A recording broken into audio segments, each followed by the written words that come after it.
Jews. So what did he do? He took his resources, the things he had control over, to make that happen, to provide security for himself.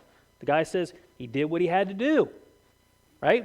That's the way that this master is looking at, hey, I don't like what he did. He's cost me hundreds of thousands of dollars, but I got to commend him on being shrewd. I got to commend him on doing what he had to do to get by, to accomplish what he needed to accomplish, right? All right, so Jesus is now going to continue on and tell us why he's telling this story, because doesn't it seem like an odd story to tell, right? For Jesus to tell this story about this dishonest guy and kind of lift this behavior up as something we should emulate seems kind of strange, right? Well, last week I talked about the fact that Jesus did this commonly. This was something that rabbis did commonly. They would tell you a story and use sort of this least common denominator, this thing that wasn't very great at all. It was kind of lowly. They would tell this story about that to highlight something great, right?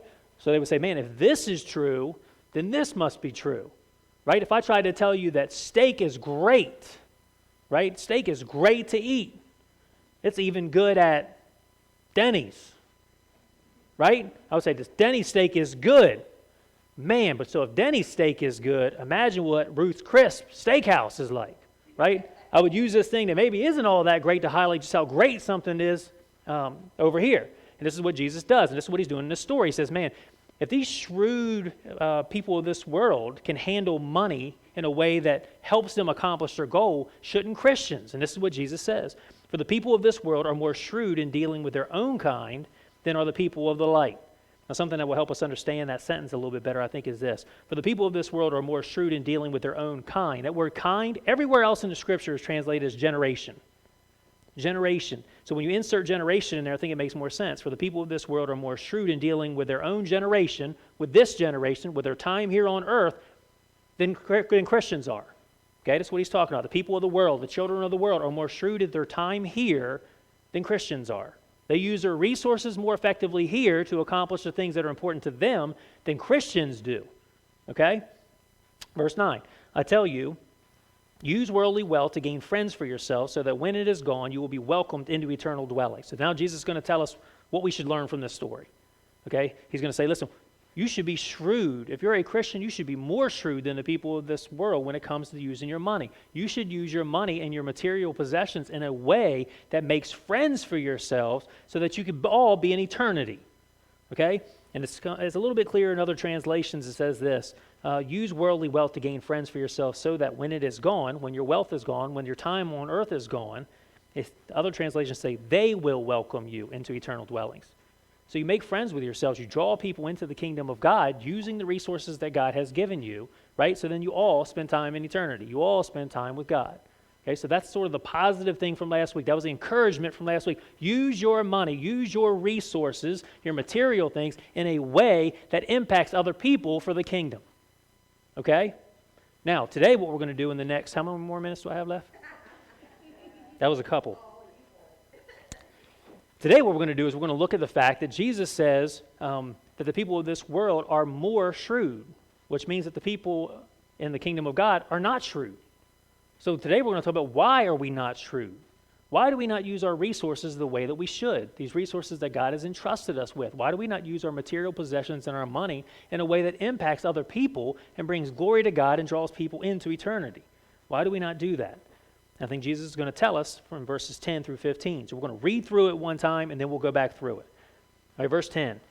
Jesus continues and says this, whoever can be trusted with very little can be trusted with much, and whoever is dishonest with very little will also be dishonest with much. So if you have not been trustworthy in handling worldly wealth, who will trust you with true riches? And if you have not been trustworthy with someone else's property, who will give you property of your own? No one can serve two masters. Either you will hate the one and love the other, or you will be devoted to the one and despise the other. You cannot serve both God and money. The Pharisees who loved money heard all this and were sneering at Jesus. He said to them, you are the ones who justify yourselves in the eyes of others, but God knows your hearts. What people value highly is detestable in God's sight. Okay, now I read the last two lines of that because I think it's really important, because I think it addresses what our reaction is going to be to this. Right? What is your reaction when you hear a pastor, me, bring up money? Does it make you go, oh? Does it make you go, golly dang? Does it make you go, he ain't talking to me? What What is your reaction when you start talking about this? Jesus says, he points out and he sees the fact that these Pharisees, these religious guys, these guys who probably had some money, had some influence, it says that they were sneering at him. That word sneer comes from a word that has to do with the nose. And what this means is they were turning their nose up at Jesus. They're like, you ain't talking to me. Right? How many people do that? How many people get all upset whenever the pastor starts talking about money? Whenever churches start talking about money. Always talking about money. Do we get upset about that? Because if so, we may miss a very important message in this. Okay? Jesus talks about money and possessions more than he talks about heaven and hell. Did you know that? Why does he do that? Why does he spend so much time with that? Because I think Jesus knew what we were going to struggle with. Right? I think Jesus knew that, hey, you know what? We're going to struggle with handling the things of this world. Why? Because we're going to become so short-sighted that we're going to see the things of this world as being it. That's going to be a temptation, is to constantly fall into the trap of seeing this world as all there is. Anybody fall into that? Man, I find that I fall into that all the time with the way that I worry and the things that I'm concerned with. Right? Yeah, are there times in your life where you realize, why am I so worried about that? And all of a sudden you become aware of the fact that your perspective is too small? That if you have an eternal perspective, all of a sudden that really doesn't make that much difference, does it? Right? There have been so many times that I have gotten so angry. I can be a prisoner of the moment. I have my daughter is here. She can confirm this. I'm someone that if you were to step into a situation and listen to me, you would go, oh my gosh, this guy is crazy. Right? You're overreacting to something that isn't that big of a deal. Right? Now, I can get perspective later on when I stop and I go, okay, man, that really isn't that big a deal in the grand scheme of things. So my son knocked a drink over. In that moment, I'm like, how could you do that? Why are you so dumb? Why? I might say that. I don't know. Don't judge me on that. Don't judge me on my worst moment. But you would think it's the end of the world. Now later on, I look and I go, so what? You know what? I'll probably actually laugh about that years from now and go, remember the time you did that? You know what I mean? We can so easily get caught up in the things of this world as though this was it. And I think Jesus is constantly trying to draw our attention back, to pull us back a little bit, to gain some perspective, to say, hey, there's an eternity to worry about. Right? When we look around, we see a world that is chasing the things of this world as hard as they can, with no perspective that there is an eternity out there, that our time here on earth is this much compared to all of that. What are we living for? Are we living for this little moment, or are we living for all of that? And I think Jesus knew, hey, as stupid as it sounds to live for this, we get caught up in it. We get caught up in it, don't we? So I think he's constantly trying to address this. He's constantly trying to point this out and say, hey, listen, don't hold on to this little stuff. Don't hold on to the things of this world. They're not that important. Have your eye on eternity, okay? So I think this is why he stresses these things so much. Anybody think God is broke? Anybody think God needs our money? Like, I don't care how much you just dropped in the offer, and I don't care if you wrote a check for $1 million, which would be awesome. But even if you did that, God's not up there going, I can pay the bills this month. He's not sweating that, right? He's not concerned about that. God doesn't need our money. Look, and here's the truth of it. The church doesn't need your money. Now, does that mean we got plenty of money in the bank and we don't have bills? No, that's not what it means. But at the end of the day, guess what? If these four walls close down, it's going to be on the people anyway. The church is about the people, not the building. Okay? So if the problem is we need your money because we got to keep the building open, that's the only way we can do ministry, it's the only way we can reach people, then we're missing it anyway. Right? So ultimately, we don't need your money either. So please, if you're new today and you're like, oh gosh, man, it's another pastor trying to get money. This isn't about your money. This is about your heart. Okay? And our money reveals our heart. And this is the thing. That's what Jesus says, right? In verse 15. It says, God knows your heart. He says, this is a heart issue. And we don't want to hear that. Again, we want to separate that. We want to separate our external things, how we spend our money, how we talk, all that. We want to separate that from our heart. I'm a good person. I have a good heart. What you do out here is going to determine whether you have a good heart or not. It's going to demonstrate that. It's going to reveal that. Okay? And that's what Jesus wants us to see. Man, how are you handling your money? How are you handling your possessions? Because that's going to reveal something about your heart. Okay? All right, so now let's jump back into this a little bit. Let's start with verse 13. I know it's a weird place. He says, no one can serve two masters. No one can serve two masters. Now, I don't want to get too far off on a trail of this. I don't want to take too wide of a detour here, but I think it's important. If that very language bothers you, the language of master-servant, you say, well, I don't serve anybody. Nobody's my master. Nothing's my master. Let me reveal a truth to you. Something is your master. You are going to serve something, right? That is a reality of life. Right now, you are presently serving something. Maybe it's yourself, which I think you could make a bottom line case that it's either God or self, but you're serving something, right? That may manifest itself in security. That's what you're living for. You're constantly looking to have that security, to have that safety, to have that comfort.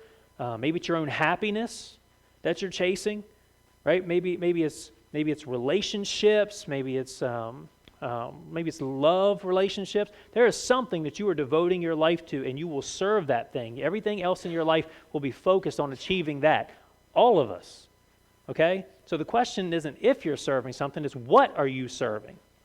And Jesus is going to say in this situation that you can't serve two things. You can only serve one, all right? So you can only serve God or money, not both. And why does he use money? I think because money becomes a vehicle upon which we try to get whatever that thing is we're serving. Does that make sense? Right? So if we're trying to get security, you will work as hard as you can to get as much money in the bank to feel that sense of security.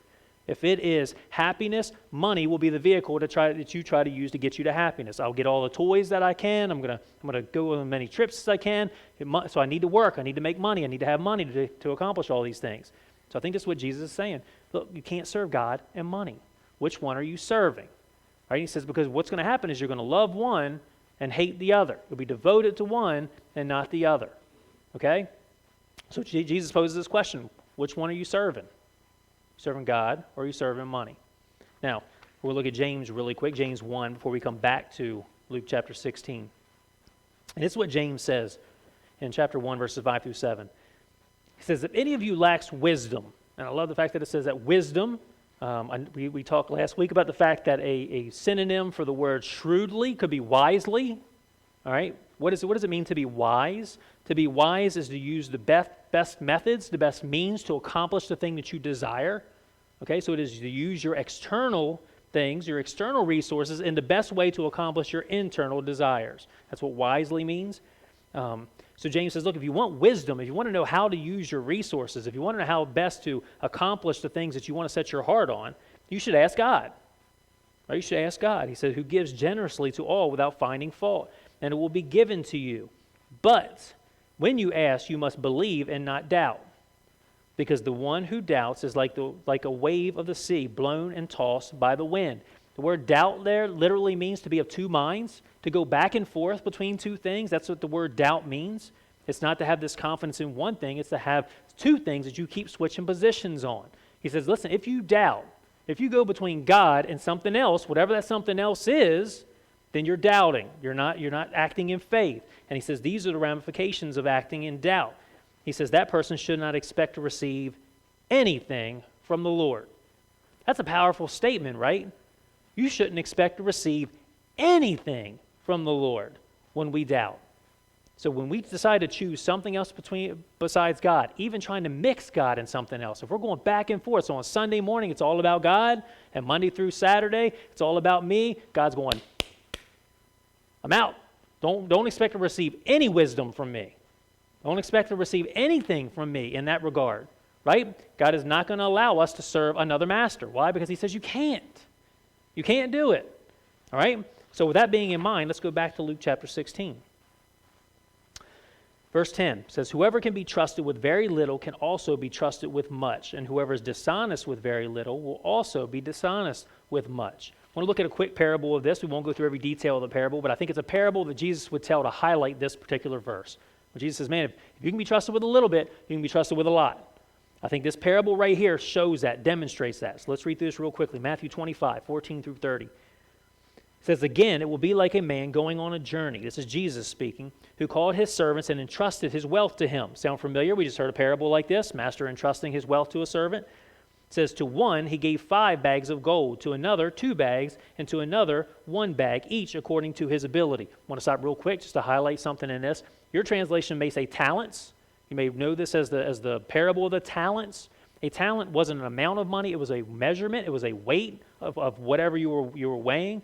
In most cases, it was silver, so a talent was a measurement of silver. Typically, one talent was about 6,000 denarii. All right, a denarii was a day's wage, so multiply that by whatever a day's wage would be today. Let's just say $100 a day for an average worker, right? How much money did he give the person with one talent, one bag of this? 6,000 times 100 is what? 600,000, all right, would be one of these that he gave out. Now, if it was not silver, which this has bags of gold, so if it was gold, it'd be 30 times that. All right, so what I want us to see is the amount that's being given here. One he gave 5, one he gave 2, one he gave 1. He's given hundreds of thousands of dollars. Now, if you hear that story and you go, well, then I'm out. So you just disqualified me. This has nothing to do with me because I don't make that kind of cash. I don't have that kind of money. The point of it is this. Everybody in this story has more than what they need. That makes sense? Even the person with 1, when you look and go, well, gosh, he only got 1. He still had more than he need. There is no one in here that doesn't have what they need from God to accomplish what God has for us. Okay, something we got to hear and we got to know. We all have what we need from God. Whether it's seemingly a lot or seemingly a little, it's enough. Okay? So he hands these bags of gold out. So let's see, verse 16. The man who had received 5 bags of gold went at once and put his money to work and gained 5 bags more. So also the one with 2 bags of gold gained 2 more. But the man who had received 1 bag went off, dug a hole in the ground, and hid the master's money. Now what I want you to try to visualize in this and hear in this is the heart of these men, these servants. What do they do with the money that they have been given? What is their heart? The first 2 go right out and begin to work. Okay? The other one does what? Goes and hides it, buries the money, doesn't do anything with it. All right? After a long time, the master of those servants returned and settled accounts with them. The same thing we heard in the last one. What did the rich man say? Hey, you need to come in and settle your accounts. Listen, we are going to have to settle our account with God someday. This is a reality that we have got to come to grips with. Someday we're going to stand before God and have to give an account for how we use the resources that he entrusted us with. We're going to have to give an account of how we spend our time, talent, and treasure. Right? We're going to have to justify it. He's going to show us our whole life and say, explain this to me. Okay? So these men were brought in, these 3 men, to give an account for how they used this money. It says, the man who had received 5 bags of gold brought the other 5. Master, he said, you entrusted me with 5 bags of gold. See, I have gained 5 more. Now, I don't know about you. It's hard to read tone into this, but I imagine this guy's pretty excited. Don't you think? Man, Master, you gave me all of this money, and look how much more I made you. Right? Super excited. Can you hear the heart in this guy? Excited to serve the master, excited to make money for the master. This is what I've done for you, master. Right? And presents it to him. Listen to the master's reply. His master replied, well done, good and faithful servant. You have been faithful with a few things. I will put you in charge of many things. Okay, we're getting back to the passage we looked at in Luke, right? Those that are faithful with a little bit can be trusted with much. If I can trust you with a little bit, I can trust you with much. This master said, I trusted you with this amount. Now I can trust you with even more because you've proven that you're faithful. Right? Come and share your master's happiness. The man with 2 bags of gold also came. Master, he said, you entrusted me with 2 bags of gold. See, I have gained 2 more. Hear the excitement? Man, you gave me this much, and look what I've done. I've given you this much more. This is what I've done with it. His master replied, well done, good and faithful servant. You have been faithful with a few things. I will put you in charge of many things. Sound familiar? Come and share your master's happiness. Notice that he says the same thing to the one with 5 as he says to the one with 2. Right?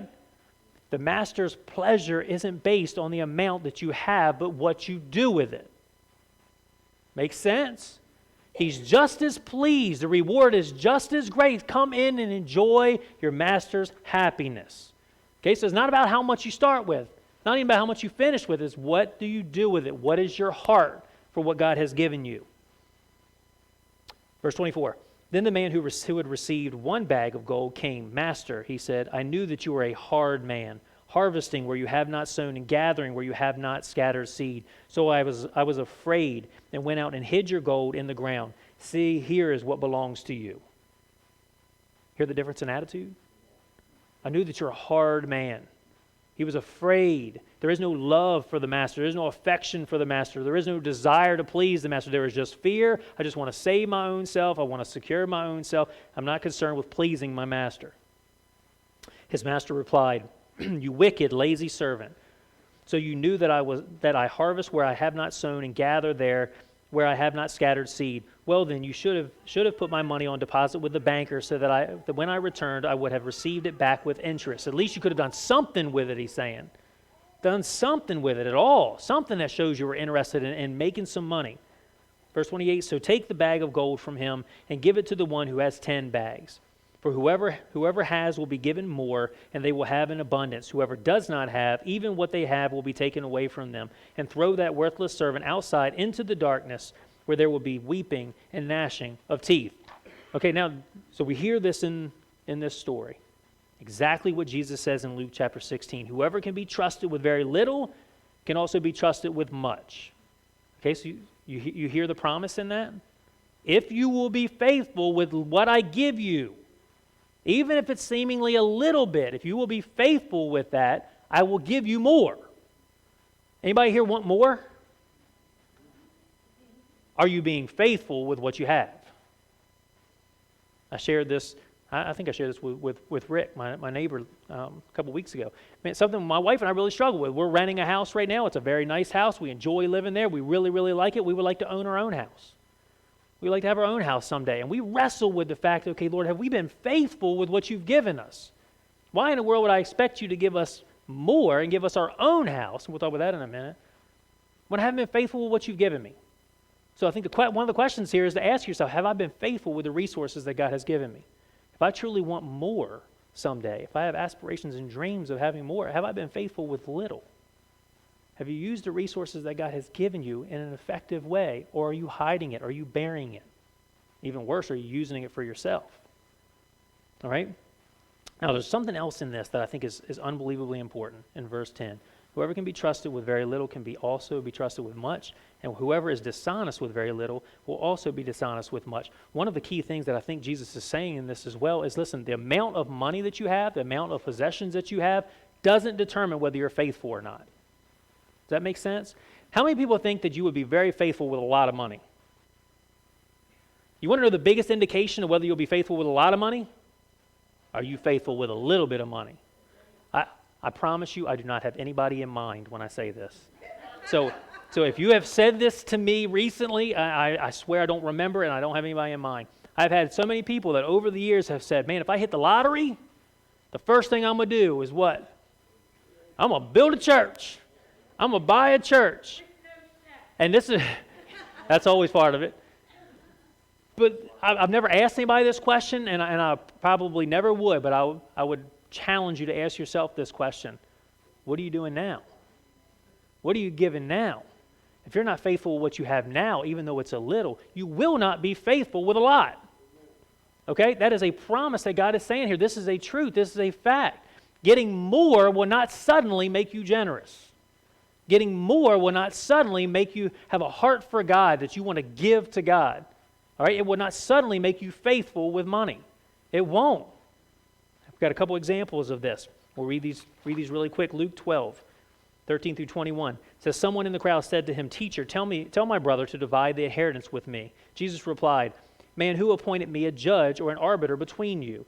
Then he said to them, Watch out, be on your guard against all kinds of greed. Again, this is about greed. This is about unfaithfulness. This is about not using your resources the way that you should. He says, be on your guard about all kinds of greed. Life does not consist in an abundance of possessions. And he told him this parable. The ground of a certain rich man yielded an abundant harvest. He thought to himself, what shall I do? I have no place to store my crops. Then he said, this is what I'll do. I will tear down my barns and build bigger ones. And there I will store my surplus grain. And I'll say to myself, you have plenty of grain laid up for many years. Take life easy, eat, drink, and be merry. Okay, what is this guy's response when all of a sudden he gives this abundance of resources, this abundance of money? Is his first thought, I can give this away. I can use this for the kingdom. I can use this to help other people. Does he think that? No, the money does not make him more generous. All right? All he does is highlights his selfishness. Okay? It says, but God said to him, you fool, this very night your life will be demanded for you. Then who will get what you have prepared for yourself? This is how it will be with whoever stores up things for themselves but is not rich towards God. Okay, listen, there's a penalty. There's a consequence. Right? We're going to have to give an account one day, and when we cannot give an account that is pleasing to God, there's going to be consequences. That makes sense? All right, so this money does not make this man generous. So anybody who thinks, man, I would be so generous if I just had more money. If I had more money, I would help people out. You ever thought that to yourself? You ever said that? You ever heard somebody say that? If I had his kind of money, I'd be helping so many people. How many people are you helping now? Because that's the best indication of whether you would really do that or not. Okay? Mark 12, 41 through 44. It says, Jesus sat down opposite the place where the offerings were put and watched the crowd putting their money into the temple treasury. Many rich people threw in large amounts. Now listen, I like that. It says they gave a lot. So what I'm not telling you is that if you hit the mega millions for $345 million, I'm not saying there wouldn't be a larger check. I'm just saying that doesn't change your heart. That makes sense? Money is not going to change your heart. You all of a sudden aren't going to say, man, I am the priority. It's all about me. Now I'm rich, and now I'm going to be about other people. That's not going to happen, right? Your percentages may go up, not percentage, but your total may go up in what you give, but it's not going to change your heart. Right? And he says, but a poor widow came and put in 2 very small copper coins, worth only a few cents. Calling his disciples to him, Jesus said, truly I tell you, this poor widow has put more into the treasury than all the others. She's put in more. It means more to me, what she has given, than any of this other stuff. Why? Because the amount doesn't matter. Remember? 5 talents, 2 talents, doesn't make any difference. You're faithful with it, you're pleasing to the Lord. The amount doesn't matter. It says they all gave out of their wealth, but she, out of her poverty, put in everything, all she had to live on. Okay, so I think one of the messages that Jesus is trying to tell us in this verse 10, whoever can be trusted with a little bit can be trusted with a lot, is listen, your heart does not change with your external circumstances. You are not suddenly going to have a change of heart and make God your master and serve him by having more money. Right? So if you're waiting on that to help other people, to invest in other people, to invest in the kingdom, you might as well forget it. It's not going to happen. Okay, you will not become more generous by having more money. All right, verse 11. So if you have not been trustworthy in handling worldly wealth, who will trust you with true riches? All right, what's he talking about here? Man, if you haven't been faithful with worldly wealth, these things that are temporary, these things that are going away, what makes you think you're going to be faithful with eternal things? The true treasures. Every time you see this word true in the rest of the Bible, it always talks about God. It's always talking about him. It's always talking about his character. It's always talking about his possessions, his attributes. It's talking about the things of God. It says, man, if you're not faithful with worldly possessions, temporary possessions, why in the world would God trust you with eternal riches, with true riches? Right? I asked this question several weeks ago. I said, how many people want to do great things for God? Right? And like everybody raised their hand. And do we all want to do that? Well, we say we do, but do we really? Is God going to bless that request? Why would God trust us in eternal matters if he can't trust us with these temporary things? Does that make sense? If you're not willing to use those resources, why would he trust you with these eternal resources? Well, what eternal resources are we talking about here? The gospel. Remember we said last week when we read this parable that Jesus told these parables not to make it simple so everybody understood. It was to separate the people who wanted to hear from the people who didn't. There were people who walked away and went, got no idea. I don't know what he's talking about. There are people that are probably in this room that will leave here today and go, I don't know what he's talking about. Just don't hear it. You'll say, I want to get it. I want God to trust me with these things. I want him to trust me with the eternal truths. I want to be able to share these with other people. And God's going, are you kidding me? You're not even faithful with a little bit of resources that I give you that are fading away anyway. How can I trust you with the gospel if I can't trust you with these things that are meaningless, that are going to turn to ash? Does that make sense? If we want to do these great big things for God, if we want God to entrust us with truth, we want God to open our eyes to reveal these truths that we can share with other people and impact other people, God's saying, be faithful with the little bit of stuff I've given you here, right? If you're not faithful with that, you're not going to be faithful with these bigger things. You're not faithful with these things that mean nothing at the end of the day, that are all going to burn. How can I trust you with these things, these greater truths? Show yourself to be faithful with these temporary resources. Right? And then he goes even further. This one's even more scary. Right? So not only is God going to entrust us with the eternal truth of God, but it goes even beyond that. Verse 12, and if you have not been trustworthy with someone else's property, who will give you property of your own? What's he talking about? What's that all about? You're not trustworthy with someone else's stuff. Why would God give you your own stuff? What's he talking about? If we're not faithful with this stuff that's here, that is on loan to us, it's not ours. Everything is God's. Right? Your house is on loan to you. It's not yours. Your car is on loan to you. It's not yours. The money in your bank is on loan to you. It's not yours. Your kids are on loan to you. They're not yours. They're God's, right? Ultimately, it's all His, right? We are just simply being entrusted with it with our time here. If we can't be faithful with those things that aren't even ours, they're God's, how can we expect God to give us our own stuff? Well, what does that mean? What's going to be our own stuff? When and where will we receive our own stuff? In eternity, in heaven, these things will be ours. I'm not going to be renting anymore. That's going to be my house, right? He's going to say, here's your room. Here's your house for all of eternity. It's not on loan. I'm not borrowing it. It's not temporary. It's not fading away. It's mine. So what's he saying? If you're not faithful here, if you can't be trusted here, you're not going to be trusted there. Right? If you're not serving God here, you don't get to serve Him there. This is a pretty serious thing that God's talking about, right? I mean, you heard in that parable, what happens to the servant who is unfaithful with the talents he's given? Cast where? In the darkness where there is weeping and gnashing of teeth. Where do you think that is? That's not heaven. Right? That is not heaven. All right, so what he's saying is, listen, if you're not faithful with the things here, you're not going to make it to heaven. We say, well, man, that sounds awful harsh, man. God knows my heart. He does. You demonstrate it. We demonstrate it all the time with how we use our time, talent, and treasures. We show Him what's in our heart. We show Him what our priority is, right? He's saying, listen, be shrewd.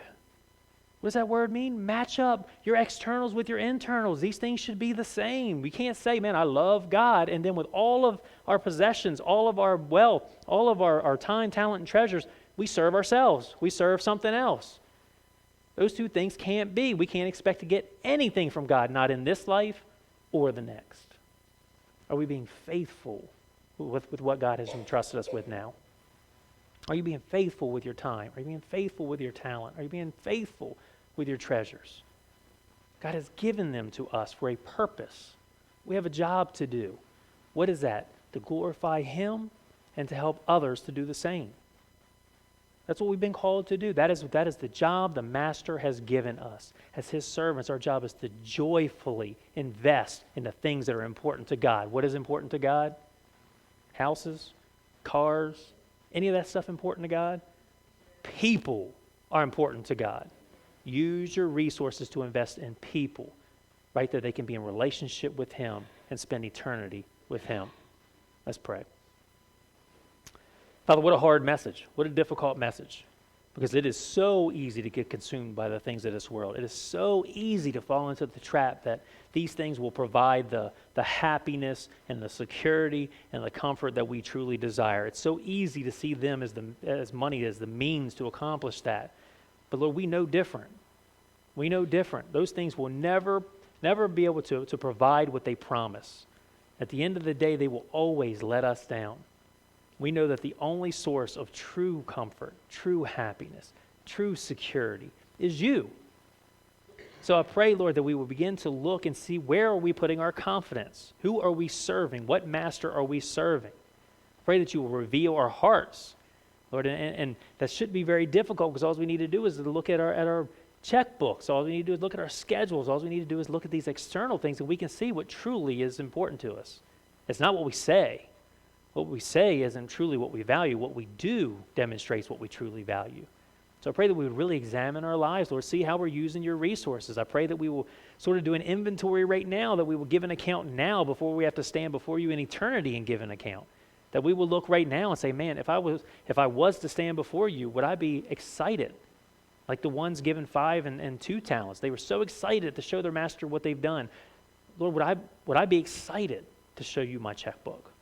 Would I be excited to stand before You and talk about how I used the house that You've provided me, and the cars that You provided me, and the money that You provided me? Would I be happy with that? Do I believe You would be happy with that? If not, man, Lord, break our hearts for that. Break our hearts that would crush us to know that we are disappointing You, that we are letting You down, that we are not being good servants, that we are being unfaithful with the things that You provided for us. And then, Lord, give us the direction, the wisdom to make the changes in our lives that we need to, that our focus and our priority would be on building Your kingdom. That would be about investing in people, helping people to know you and to get into heaven with you for all of eternity. Help that to be our goal. Help that to be our focus. And then help our resources to demonstrate that.